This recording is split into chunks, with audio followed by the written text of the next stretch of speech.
Hi everyone. Today I'm going to show you how to make a cardboard face.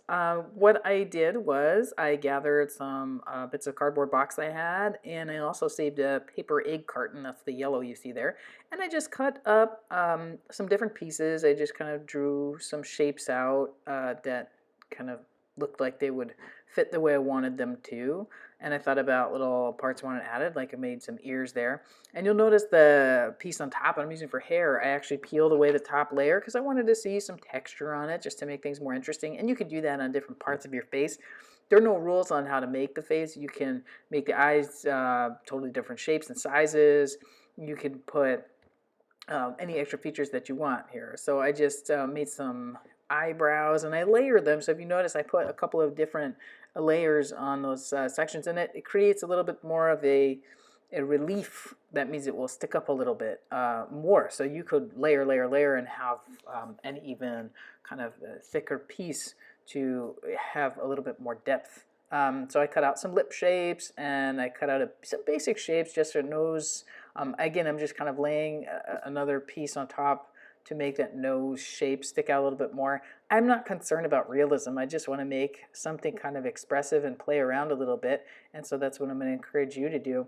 I am using those little yellow bits that I cut. I thought it would be kind of cool to make that part a little bit more 3D. So you got to be patient when you glue it because you got to let everything sort of set a little bit, and just kind of play around with those shapes.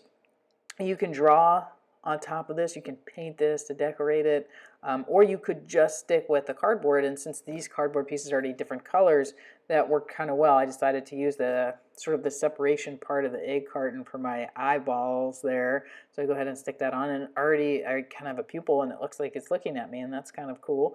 So really, it just depends on what kind of shapes you cut out, and then you just bring it all together. And then I had some little extra bits and I like the shape, so I decided to use those for earrings. So again, just make sure that you're kind of letting this sit. It's going to take a little while to settle once you glue things together. And if you want to decorate it, you just wait until it's dry, and you can go ahead and decorate it however you like. I used some pretty fantastical colors, and I drew some designs on top of mine just because I thought that would be more interesting. Here I'm just cleaning up a little bit of extra glue with just a folded up bit of paper there. And if you want to hang it up, you could always put a little string on the back, just tape a string on the back to hang it up on the wall once you get it all together there. I'm looking forward to seeing these, and I hope you guys have some fun.